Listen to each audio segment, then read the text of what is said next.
back, and we're joined by Jeff Rouse, of course, from not only Alien Crime Syndicate and Duff McKagan's Loaded, but, of course, Jeff's going to tell us all about the hot new band. Jeff, how are you today? I'm doing good, man. How are you? Oh, doing fantastic. I know you've got some new stuff, and this band you're in now is making big noise up there in Seattle. Please tell us all about, your latest band. Yeah, so this is the Guessing Game's second record that just came out this last week. It's called Destroy It All. It's something that I kind of put together initially here a few years ago just because I had some time off, and I have some great friends up here, and I mean, there's just so many amazing musicians up here in Seattle. But sure, we just started to kind of put together some songs, and it turned into a thing. And a few years later, we have a second record out, and things are just going fantastic. Wow. So I know you've obviously come through playing in a lot of bands.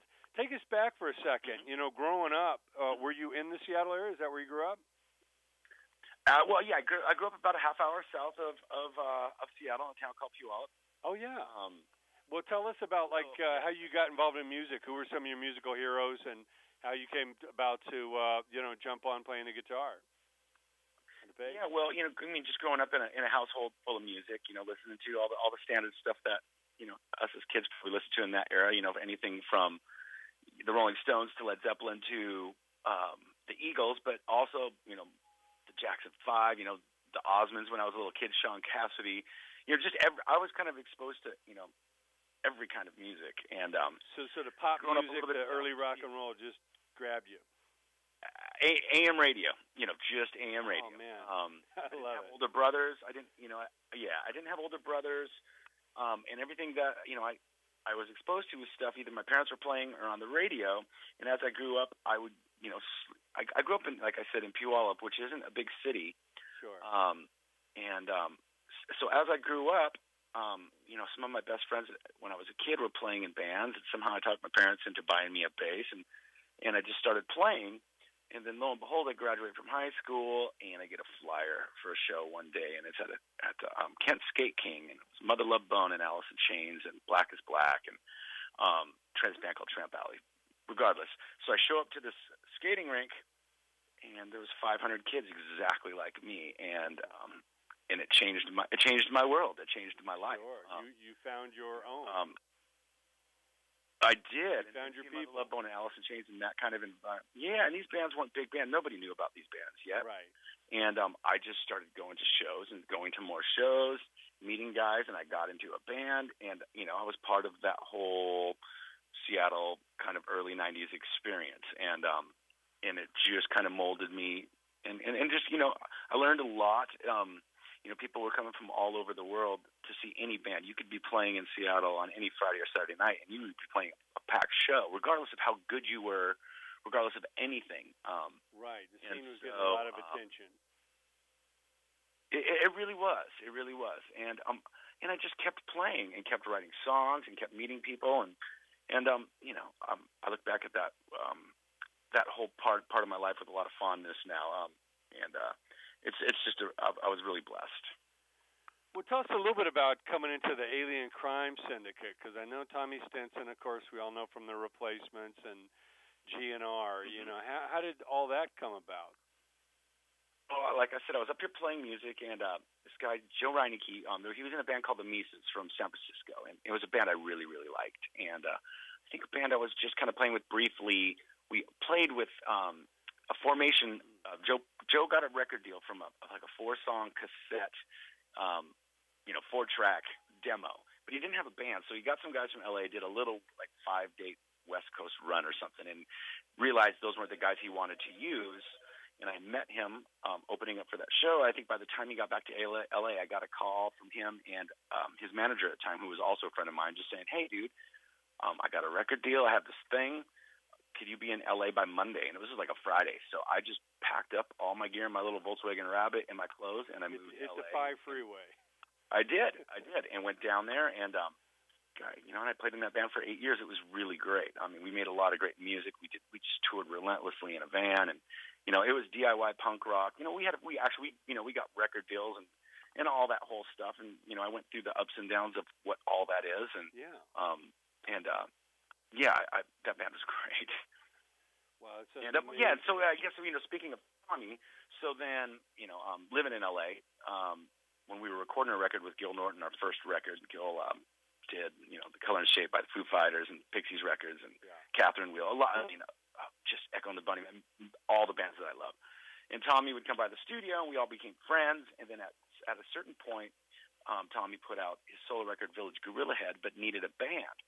So Alien Crime Syndicate was his band. So we went on tour with him for months and months and months, and basically would play our set and then also be his backing band. And that was great, too, because I'm a huge fan of Tommy, his playing, his songwriting, just him as a person. He's amazing. That's great stuff. And then how'd that lead into now working with Duff McKagan and Loaded? Well, it's completely a separate thing, which is so funny because I guess, looking at it now, I guess I'm the bass player that has played bass with the two bass players of Guns N' Roses, which is odd. Totally separate things. I met Duff at the same time I was in Alien Crime Syndicate. Duff had moved back to Seattle, I guess it was 99, 2000. And he would just go out to shows a lot. So he would show up to Alien Crime Syndicate shows, and he at some point just make a record just because he was going to college up here. So he kind of did what I think at the time he thought was a solo record, but kind of the same deal. It was called Dark Days. And got finished with that record, got an offer from a promoter in Japan to go do this tour, but he needed a band. So he was, constantly seeing our band. I got a call to play with him and thinking it was probably just going to be for this one tour. And lo and behold, 15, 16 years later, I'm still playing with him. And it's been a great friendship and a working relationship. Everything. I mean, he's been there for me more than any other person in my world in times where I really need it. I'm not even talking about musical stuff. He's just a great dude. And, I've learned so much from that guy and still continue to this day. And, we have a great, like I said, personal and working relationship. And sure. It's awesome.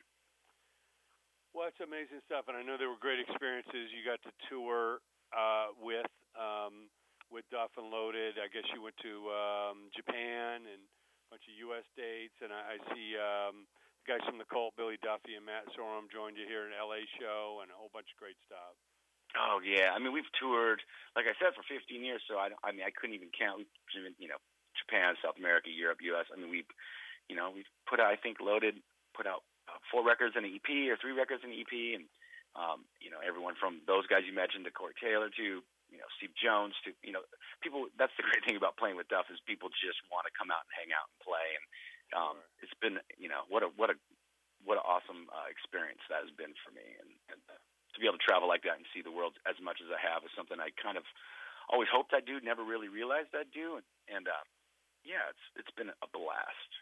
Well, that's amazing stuff, and I know you've had the opportunity to go overseas and play at some, great festivals. What is that like to go a faraway land and walk out and see this big crowd? And music is the common language; it's the universal thing that brought everybody together. Absolutely. I mean, maybe at first it was a little trippy. I've never really been a guy that's gotten nervous about playing shows or anything. Duff is so grounded doing that stuff. All I have to do is look over my left shoulder and see him, and he handles everything. Doesn't matter if it's 10 people or 100,000. The guy's the same guy, the same performer, the same thing. And it's just that all for one and one for all kind of attitude you have when you're in the right band, where it's like, we can do whatever. And I love to perform and run around and jump off stuff. And, those huge stages and those people, the energy is so contagious. I mean, it's I don't even know if I can put into words. It's almost, a religious experience when you're playing for 100,000 people, the energy that comes off those people. And sometimes they're the nearest person's 100 feet away from you behind a barricade. Yeah. Still, I just always, one thing I've always done when I do those is I find maybe a handful. You can't concentrate on 100,000 people, right? 50 or whatever. But I'll find like those 5 people in front of me, 5, 10 people that are just into it, and I'll, and it's our show. So I'll just, concentrate on, that, and Yeah, it's So it still gives you that kind of connection to the audience, even though everybody behind them seems like a blur. absolutely, absolutely. And, and there's some countries, South America, where they will be singing the songs louder than you can even hear yourself playing. I mean, it's absolutely incredible. You get to a guitar solo, they'll sing guitar solos. They'll sing, a bass part. It's the fun, and it's almost alarming at first, but then you just kind of start laughing, and go, "Oh my God!" I mean, just the passion that they have. It's outstanding. Sure. And I know you played with Fozzy. I mean, you're a very prolific player. I mean, it sounds like you're ready to go at any point, and whatever's clever, man. It's part of the adventure. It really is. Yeah, that thing, kind of a similar deal. I had some time off, and I had met those guys, Loaded, Fozzy, and some other bands had done a Soundwave tour with Metallica a few years ago. And when you do those things, you all kind of stay in the same hotel. And I would find myself in the gym every morning with Chris and Rich and a lot of those guys, and we'd share the same band rides to the festivals.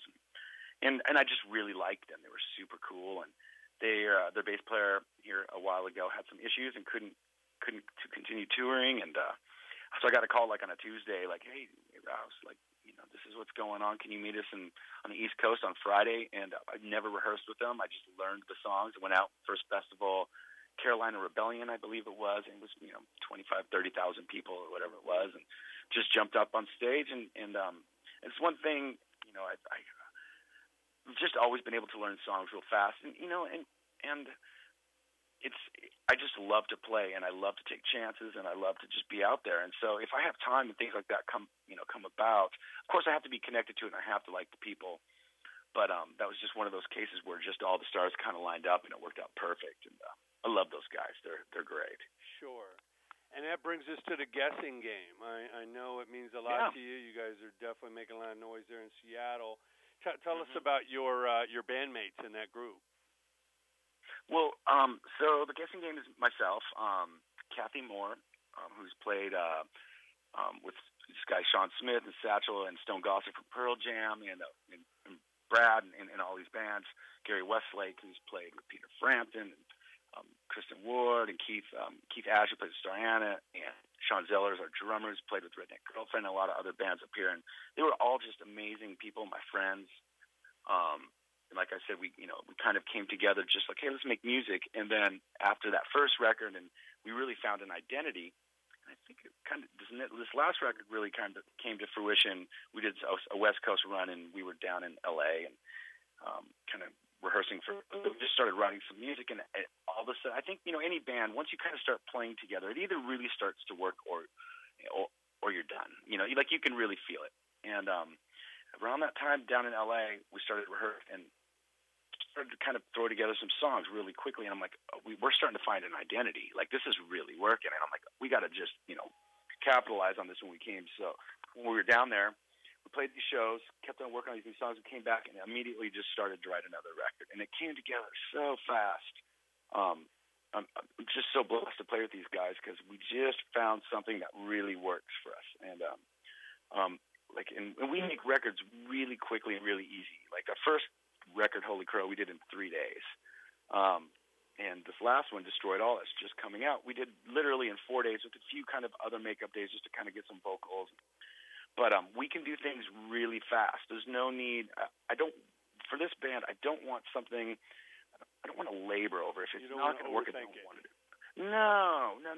And these days, the way the industry is and all this stuff, like we're making a record.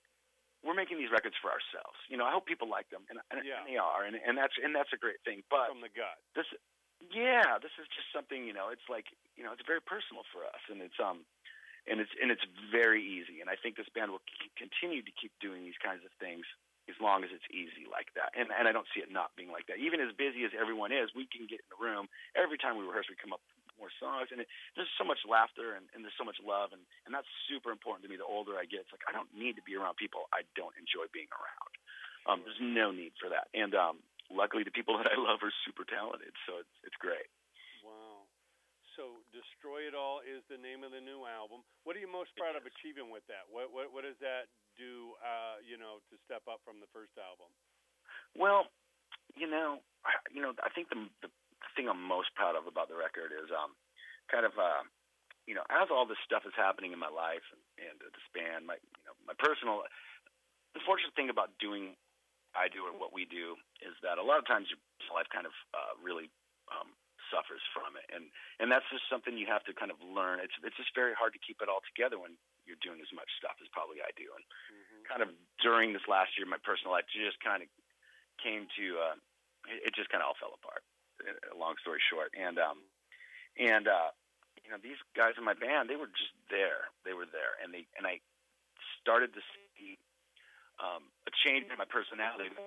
Super stoked. I just was starting. It just felt a little darker. And when I was with everybody and we were rehearsing, you just never feel that you're focused on what you're doing. And I kind of got to put all this stuff that was going on in my world into this record, into the lyrics, into the song. And the great thing about the other four people in the band is that they trust me enough just to kind of follow where I'm going. And I know that as a bandmate with somebody, especially somebody that's doing a majority of the lyric writing and the writing of the songs, you have to have trust. And they didn't question anything. They just let me follow this direction. And that's what I'm the most proud of. There's a lot of great songs. There's, I could go into every song and this, that, but generally just to be able to do something so fast and have the faith from my bandmates in me is what I'm most proud of. And that's, like I said, done a lot of stuff. I'm proud of everything I do because I don't do things that I don't believe in. But something special happened within the friendship and the emotional support and just the artistic support that I got from those guys. I'm super proud of it. Wow, that's amazing stuff. Well, we're excited about the new album. I mean, great stuff that we're hearing, and I know Royal Blue is out there, and we definitely want to spread the word. Make sure everybody checks out The Guessing Game, Destroy It All. And what's on the bucket list? What haven't you done that you'd love to do in the future?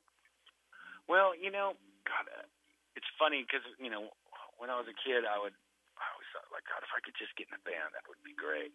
Then once you get in, you're always looking for the next thing. It's like, oh, if I could just play a show, that'd be great. Then that happens. Oh, if I could just record a cassette tape, that would be great. And that happens. And then if I could play shows, and then if I could get a record deal, if I could buy a house, if I could, it constantly is changing. And I try not to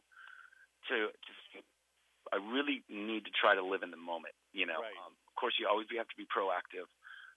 Me and Duff are making another record right now as we speak. I go back in the studio with him on Monday. We're making a really cool record. It's not a loaded record. That's all I'm really going to say about it. Yeah. So I just want to be around great, creative, inspiring people, and keep being able to do what I do. Whether that's making records that 100 people will hear or a million, it's not the point. I just want as long as I can keep healthy and positive and being around people that I love and am inspired by, that's what I want to do. And I think as long as I keep on having that frame of mind, it'll keep happening. Plus, I'm driven as fuck. So yeah, I mean, you attract great people and great opportunities.